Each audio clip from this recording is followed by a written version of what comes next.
बाजे बधैया। जन्म लिए यदुरैया बिरज में बाजे बधैया। जन्म लिए यदुरैया बिरज में बाजे बधैया। जन्म लिए यदुरैया बिरज में बाजे बधैया। जन्म लिए यदुरैया बिरज में बाजे बधैया। जन्म लिए यदुरैया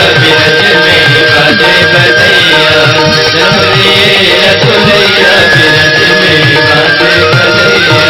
जन्म लिए यदुरैया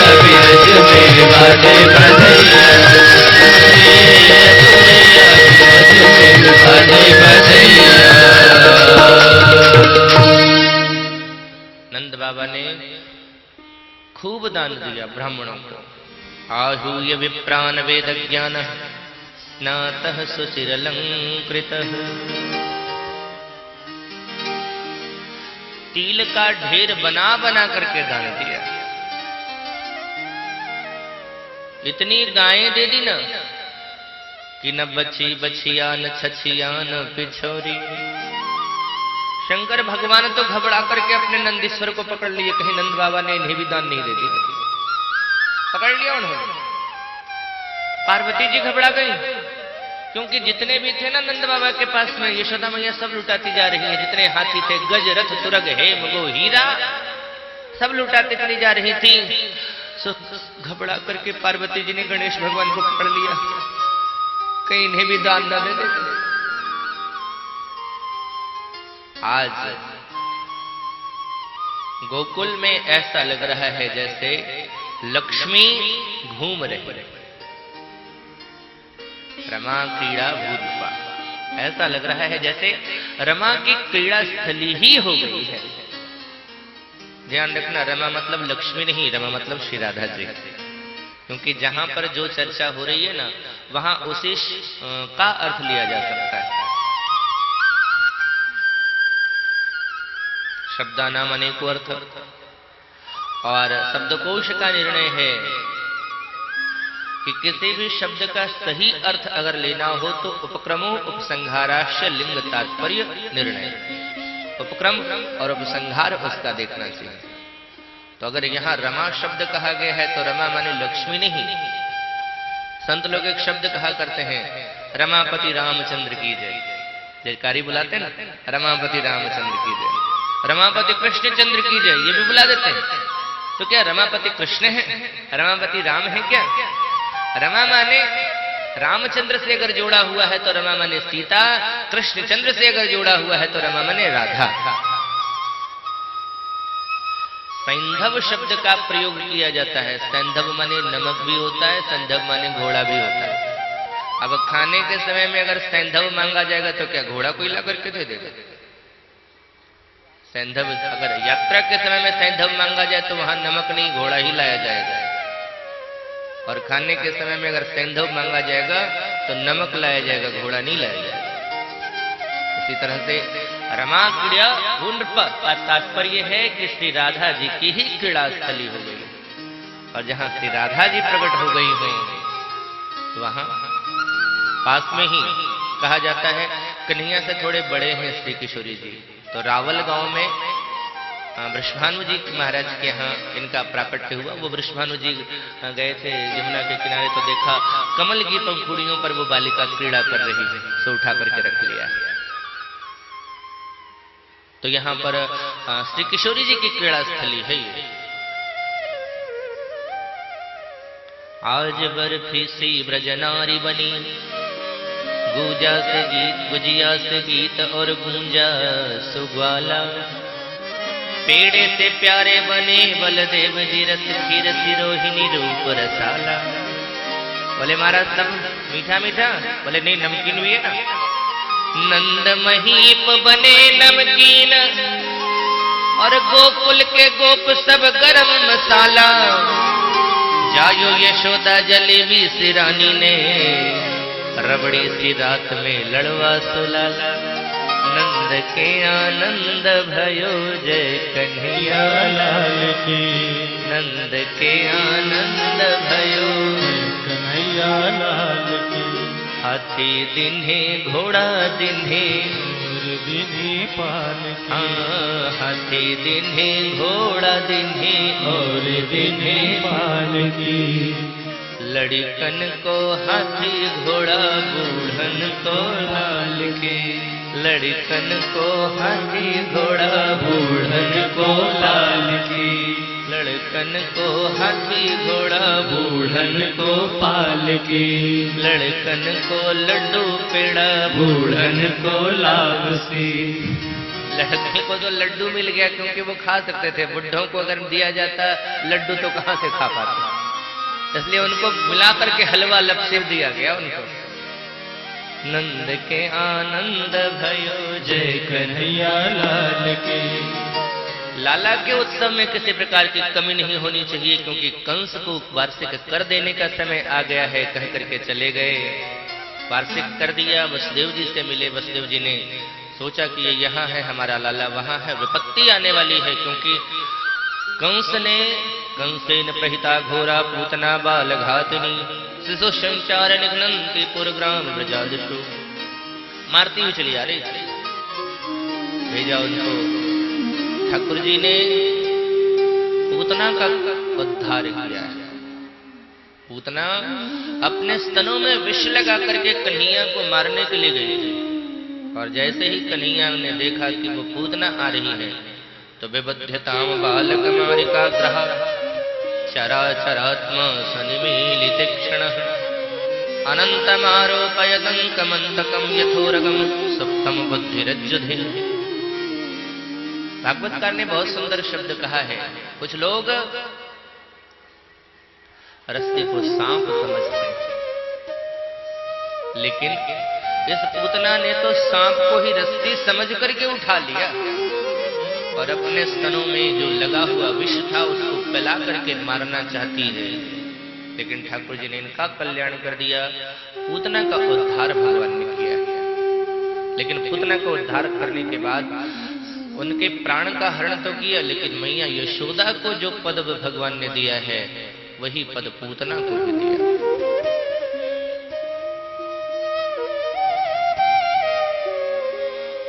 भगवान भी छोटे ही है ना। भगवान को एक दिन मैया दुग्ध का पान करा रही थी। दूध पिलाते पिलाते भगवान अचानक भारी होने लगे। मैया यशोदा को लगा कि मेरा लाला भारी क्यों हो रहा है। अच्छा, मेरा दूध पी करके ताकत आ गया है इसके अंदर, इसलिए भारी हो गया। लेकिन वस्तुतः भगवान ने अपना वजन बढ़ाया। क्यों? क्योंकि भगवान को अनुभव हो गया कि तृणाव्रत आ रहा है, और तृणाव्रत गोकुल में आकर के उत्पात करेगा। और तृणाव्रत काम का प्रतीक माना गया है, वासना का प्रतीक माना गया है। और भगवान नहीं चाहते हैं भक्तों के गोकुल में, यानी भक्तों की इंद्रियों में कभी वासना भी आ जाए, इसलिए भगवान इसे अलग ले जाना चाहते हैं। इसलिए अपना वजन बढ़ा दिया। मैया को लगा कि ज्यादा दूध पी लिया है इसलिए वजन बढ़ गया, सब पालने पे लिटा दिया। और तृणाव्रत आता है बवंडर का रूप धारण करके कन्हैया को उठा करके ले गया। लेकिन भगवान ने अपना वजन बढ़ाना रखा ही अनवरत रूप से चालू। अब ऐसा लग गया उसको, तृणाव्रत को, कि कहीं मैं पत्थर उठा करके तो नहीं ले आया। उसको लगा कि मैंने गलती तो नहीं कर दी। भगवान ने सोचा लोग पत्थर में मुझे देखते हैं और तू मुझ में पत्थर देख रहा है, तेरी बुद्धि तो पत्थर जैसी हो गई। भगवान ने पत्थर पर पटक करके ही तृणाव्रत का उद्धार किया। तृणाव्रत जब लेकर के जा रहा था तो सारे ब्रजवासी दौड़ पड़े कन्हैया के पीछे, बचाओ बचाओ करते हुए। लेकिन आगे रास्ते में देखा तृणाव्रत गिरा पड़ा है, मरा पड़ा है, और कन्हैया वहीं पर सुरक्षित है। जैसे पूतना के समय में कन्हैया के साथ जो उपचार किया गया था उसी तरह से फिर गोमूत्र से पवित्र किया गया, गोपूंछ से झारा दिया गया, गोधूल से पवित्र कर दिया गया, फिर उसी तरह से तृणाव्रत में भी किया गया। तभी एक ग्वाले ने कहा, भैया एक बात बता, ये तृणाव्रत तो है ना? बोले हाँ। भाग रहा था? बोले हाँ। तो ये मरा कैसे?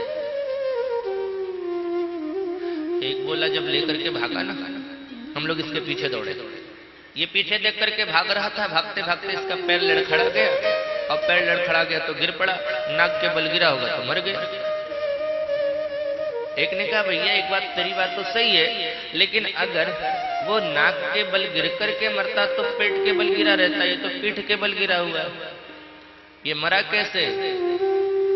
तभी एक ने कहा भैया मुझे तो यही लगता है कि पापी अपने पाप से ही मरता है, उसको कोई मार नहीं सकता। पापियों का वध उसका पाप ही कर देता है।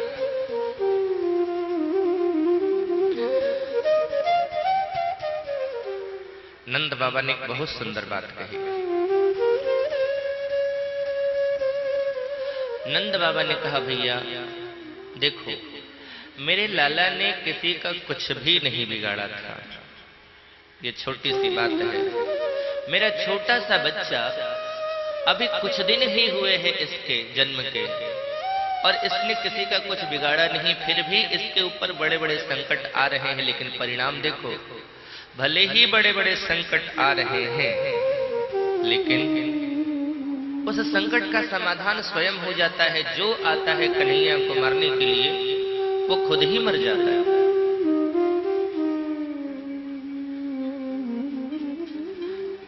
क्योंकि सज्जन की सज्जनता ही उसकी रक्षा करती है, और दुर्जनों का वध, दुष्टों का वध उसकी दुष्टता ही कर देती है, उसका पाप ही समाप्त उसे कर देता है।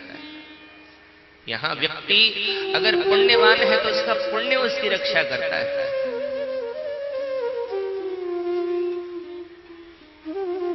हनुमान जी महाराज ने जब लंका जलाई थी तो जब सूची बताया था तो उसमें क्या कहा? लंका जली थी रावण के पाप से। लंका को जलाने के लिए बाहर से कोई व्यवस्था नहीं की गई है।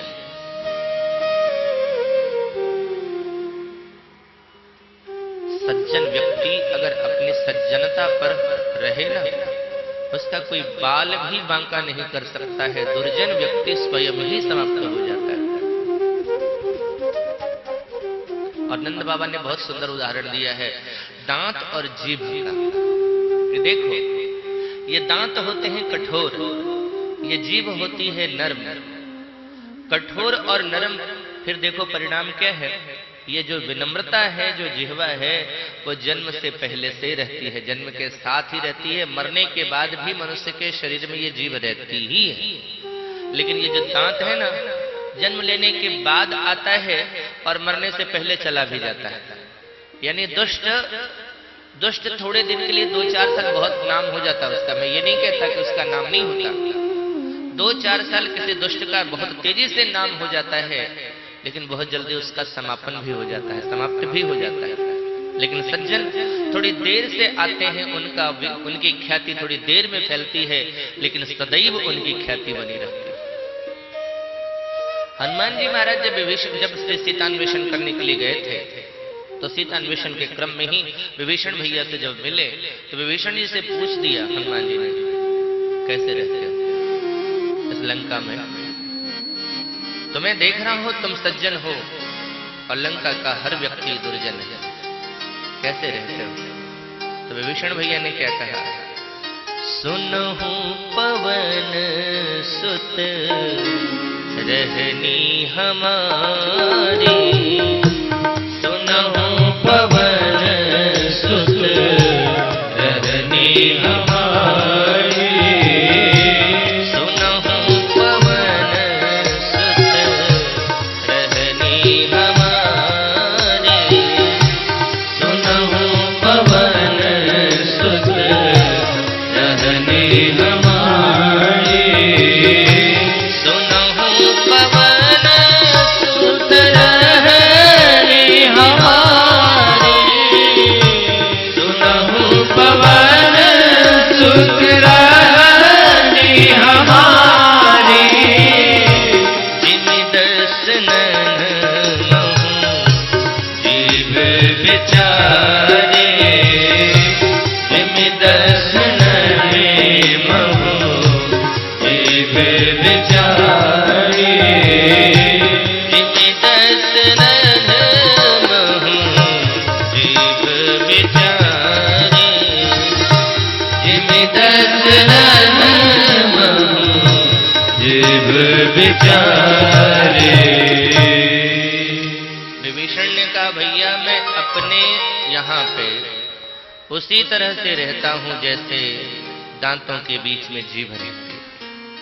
अच्छा, ये जब सुना होगा हनुमान जी ने तो विभीषण ने सोचा क्या होगा कि सहानुभूति के दो चार शब्द बोलेंगे। लेकिन जानते हैं जैसे ही ये बात कही विभीषण भैया ने हनुमान जी से, तो हनुमान जी ने कहा विभीषण दुनिया के सबसे सुरक्षित जगह पे हो तुम, इससे सुरक्षित जगह कुछ और हो ही नहीं सकती। विभीषण ने कहा क्या बात, मैं दांतों के बीच में जिह्वा जिस तरह से रहती है उस तरह से मैं रह रहा हूं, मैं रह रहा हूं और आप कहते सुरक्षित हूं। हाँ, जरा दांत और जीभ का दर्शन आप करो। दांत नुकीले होते हैं, झुकते नहीं हैं, बस इनका एक स्वभाव है कि इनके पास इनके बीच में जो भी आ जावे न कट कट कट कट करके काट देते हैं। इसलिए इनको कहा गया है खल। और खल का काम क्या है?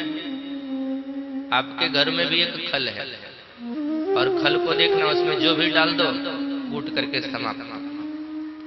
एक संत तो बहुत एक अलग भाव कहते हैं, खल किसको कहते हैं? बोले जो खाए और लड़े उसी को कहते हैं खल। एक और विशेष बात, खल की और भी एक परिभाषा, क्या? बोले जिसका खाए उसी से लड़े, जिसका खाए उसी से लड़े वही है खल।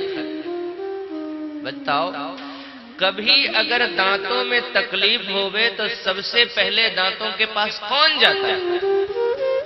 अन्न का कण फंस जावे, कोई भी परेशानी हो दांत को तो सबसे पहले ये जिभ्या जाती है और उसको जाकर के सहलाती है, निकालने की कोशिश करती है। तकलीफ होती है तो वहां पर उसको वो दुख हटाने की कोशिश भी करती है, लेकिन इतना करने के बाद भी अगर थोड़ी भी चूक हो जाए जीभ से तो कट से काट देगी। यानी खाया इसी का और लड़ा भी इसी से। ये खल है। जिह्वा लचीली है, नरम है, घूमने वाली है। अच्छा, परिणाम देखो, एक एक करके सारे दांत समाप्त हो जाते हैं, लेकिन किसी के मुंह से जीभ भी गल करके गिरी हो, आपने देखा है क्या? अगर देखा है तो मुझे भी बता देना, मैं भी कथा में कह दिया करूंगा कि जीभ गल करके गिर जाती है। नरम व्यक्ति जो विनम्र रहता है, भगवान मनु कहते हैं स्मृति में, अभिवादनम शीलस्य नित्यं वृद्धोऽपि सेविनः चत्वारि तस्य वर्धन्ते आयुर्विद्या यशो बलम। जिसके अंदर विनम्रता आ जाती है, अभिवादन का स्वभाव आ जाता है, चार चीजों की वृद्धि होती है उसके जीवन में, आयु, विद्या, यश और बल। ये चार चीज अगर बढ़ाना हो ना तो प्रणाम करना सीखो। और एक बात बोलूं, दुनिया से अगर आप चाहते हो कि हमें ये मिले ना तो दुनिया को पहले वो देना सीखो। दुनिया को अगर वो दोगे वो तुम्हें मिलेगा। अगर तुम चाहते हो कि लोग तुम्हारी प्रशंसा करें तो पहले तुम प्रशंसा करना सीखो। अगर चाहते हो कि लोग तुम्हें देख करके मुस्कुराएं तो पहले तुम भी हंसना सीखो। तुम भी दूसरे को देख करके मुस्कुराओ। मैं कभी कभी जाता हूँ ना गाड़ी से, तो ट्रकों के पीछे सुंदर सुंदर सूत्र लिखे होते हैं। एक बार मैंने पढ़ा उसमें ट्रक के पीछे लिखा हुआ था, एक बार मुस्कुरा दो। मुस्कुराहट हम देंगे तो हमें मिलेगा। अगर हम चाहते हैं कि लोग हमें प्रणाम करें तो भैया जी हमें प्रणाम करना पड़ेगा। संसार से एक तो अपेक्षा लगा करके मत रखना कभी कि संसार का कोई व्यक्ति, संसार का कोई सुख हमें देगा, क्योंकि ध्यान रखना संसार का व्यक्ति तुम्हें कभी सुख नहीं दे सकता है। संसार के भौतिक पदार्थ से तुम कभी सुखी नहीं हो सकते हो। संसार का सुख जितना तुम उठा रहे हो उससे ज्यादा तुम्हें दुख उठाना पड़ेगा, जितना तुमने सुख उठाया संसार के लोगों से। एक बात बताऊं, लोग कहते हैं कि संसार के लोग जो अपने रहते हैं वो हमें सुख देते हैं। भैया जी कल्पना करके देखना, चिंतन करके देखना, अनुभव भी होगा आपको। अपने लोग जितना दुख देते हैं उतना सुख तो देते ही नहीं। सुख तो कभी कभी दे देते हैं, ज्यादा दुख ही देते हैं। किसी ने कहा था ना, हमें तो अपनों ने लूटा, गैरों में कहां दम था, हमारी किश्ती वहीं डूबी जहां पानी कम। हमें अपने परेशान करते हैं, दूर वाला को क्या पता तुम क्या हो। जो तुम्हारी जिंदगी से जुड़ा हुआ, तुम्हारे जीवन को जो देख रहा है, वो तुम्हें पहचान चुका है, वो तुम्हें नुकसान कर सकता है, दुख वो दे सकता है। सड़क पर चलता हुआ व्यक्ति अगर तुमसे कुछ कोई कह देवे, गाली भी दे देवे, अपशब्द कह देवे, एक बार क्रोध आता है लेकिन ज्यादा नहीं, बस तुरंत समाप्त हो जाता है दिमाग से। लेकिन कोई अपना, भगवान न करे, अपना बेटा या बहू गाली दे देती है या दे देता है तो देखो कितनी टेंशन होती है।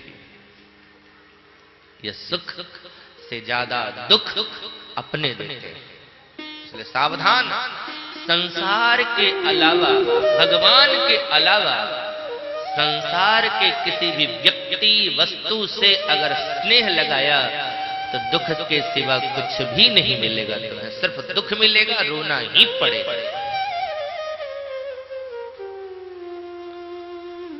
विनम्रता वो आभूषण है जिसके जीवन में आ जाता है ना, तरक्की उसकी होती है। गंगा की धार जब गंगोत्री से चलती है ना तो उसके सामने बड़े बड़े चट्टान आ जाते हैं। कहां जाएगी? रुक। तो गंगा की धार क्या कहती है कि तुझे डुबा दूंगी तभी आगे बढ़ूंगी? नहीं, गंगा की धार कहती है ठीक है भैया तू ही बड़ा रह, मुझे अपने पैरों के नीचे से ही थोड़ी जगह दे दे। और चट्टान के नीचे से वो पानी निकलता चला जाता है। गंगा अपने लक्ष्य गंगा सागर तक पहुंच जाती है, और जो रोकने वाला चट्टान था वो जहां था वहीं के वहीं रह गया। धीरे धीरे वही घिस घिस के छोटा भी हो रहा है। वो पत्थर घिस घिस के दिन प्रतिदिन छोटा हो रहा है, लेकिन गंगा अपने लक्ष्य को प्राप्त कर लेती है। इसलिए कभी भी उलझने की कोशिश मत करना। हाँ, उलझाव कब होगा? जब कोई और रास्ता नहीं बचे तो फिर उलझो ही नहीं, फिर उसे इतनी बुरी तरह से मसल दो कि दोबारा वो सिर उठाने लायक ही न बचे। अगर उलझना है तो ऐसे उलझना, और नहीं तो छोड़ते रखो। कोई अगर तुम्हें परेशान कर रहा है तो पहले इग्नोर करो, छोड़ करके रखो। लेकिन जब देख लो कि कोई रास्ता नहीं बच रहा है तो उसको पकड़ करके मसल कि दोबारा सिर न उठा सके। लेकिन विनम्रता सबसे ऊंची बात है। नंद बाबा ने कहा मेरे लाला ने किसी का कुछ नहीं बिगाड़ा, इसलिए देखो इसका कुछ नहीं बिगड़ा। और इसको जो लोग बिगाड़ने के लिए आते थे वही बिगड़ते चले गए। भगवान ने सक्तासुर का भी वध किया है। भगवान के नामकरण का समय आया। गर्ग पुरोहितो राजन यदुनाम सुमहातपः ब्रजम जगामनन्दस्य वसुदेव प्रचोदितम्। वसुदेव के द्वारा श्री गर्ग जी महाराज को भेजा गया, क्योंकि वसुदेव जी का एक लाला रोहिणी का जो है वो लाला नंद बाबा के पास था। लेकिन वसुदेव ने कहा महाराज आप मेरे दोनों पुत्रों का नामकरण करके आना, लेकिन नंद को नहीं पता है ना, तो आप उसी हिसाब से कर लेना।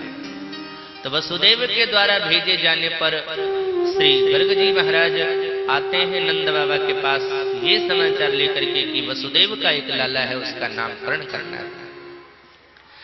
नंद बाबा ने हाथ जोड़ लिया, महाराज आप हमारे घर में पधारे, ऐसा लग रहा है जैसे साक्षात हमारे घर में भगवान पधारे। आपके जैसा ब्राह्मण, आपके जैसा महात्मा, अमलात्मा, दिवलात्मा इस अकिंचन के घर में पधार जावे। किसी गृहस्थ के घर में जब कोई संत पधारता है ना, कोई भक्त भगवान का वहां पहुंचता है, तो जो सदगृहस्थ रहते हैं वो हर्षित ही होते।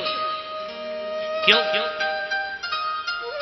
संतों को देखते हैं सदगृहस्थ कि ये भगवान से जुड़े हुए, यानी इनकी उड़ान बहुत ऊंची है, ये अनंत आकाश की ऊंचाइयों को प्राप्त कर चुके हैं, परमात्मा तत्व को प्राप्त कर चुके हैं, परमात्मा से ये जुड़े हुए। आकाश की ऊंचाइयों को छूने का सामर्थ्य, इच्छा हमारी भी है, लेकिन हमारे ऊपर इतना बोझ पड़ा हुआ है कि हम उड़ नहीं सकते हैं उस आकाश की अनंत ऊंचाइयों में। आपने देखा होगा ना, मोर जो होता है ना, पंख होते हैं उसके उड़ने के, लेकिन उससे ज्यादा उसके पीछे भार पड़ा होता है बड़े बड़े पंख का, इसलिए ज्यादा ऊंची उड़ान नहीं भर पाता। तो सदगृहस्थ के जीवन में ऐसी बात आती है कि वो भगवान तक पहुंचे, भगवान तक जाए, उस आकाश की अनंत ऊंचाई को वो भी प्राप्त करे, लेकिन इतना बोझ पड़ा हुआ है कि उड़ नहीं पाता। गृह कार्य नाना जंजाला, ऐसी स्थिति में जब किसी संत को वो देख लेता है ना तो प्रसन्न हो जाता है। गृही विरति रत संत हरस जनू विष्णु भगत कह दे। ऐसे ही नंद बाबा गर्गाचार्य को जब देखते हैं तो बड़े प्रसन्न होते हैं। महाराज धन्य भाग हमारे, आज भगवान की कृपा है हमारे ऊपर, साक्षात भगवान की कृपा है। कैसे? बोले जब द्रवई दीन दयाल राघव साधु संगति पाई। जब किसी संत का आगमन तुम्हारे जीवन में हो जावे, तुम्हारे घर में हो जावे, तुम्हारे जीवन के आसपास हो जाए, तो समझना ठाकुर जी की कृपा है, भगवान की साक्षात कृपा है। भगवान जब कृपा करेगा, भाई मेरे ध्यान देना, भगवान जब कृपा करता है तो धन संपत्ति नहीं देगा। ये धन संपत्ति मिलती है माया की कृपा से, माया की कृपा से धन संपत्ति मिलती है। भगवान जब कृपा करेंगे तो संत को देंगे, और नहीं तो स्वयं अपने आप को ही दे देंगे, वही दे देंगे। यही दो चीज देता है भगवान, या तो संत को देगा, नहीं तो अपने आप को ही दे देगा। तो गर्गाचार्य को देख करके सम्मान किया। महाराज आप आए हैं नामकरण करने के लिए, तो लगे हाथ हमारे बेटे का भी नामकरण कर दीजिए। गर्गाचार्य ने कहा, क्यों अपने पुत्र की जीवन को विपत्ति में डाल रहे हो? कंस खोज रहा है, उसे ढूंढ रहा है वो अपने काल को। जैसे ही मैं तुम्हारे बेटे का नामकरण करूंगा, उससे लगेगा कि मैं तो वसुदेव का पुरोहित हूं, मैंने इसका नामकरण किया है, तो उसे लगेगा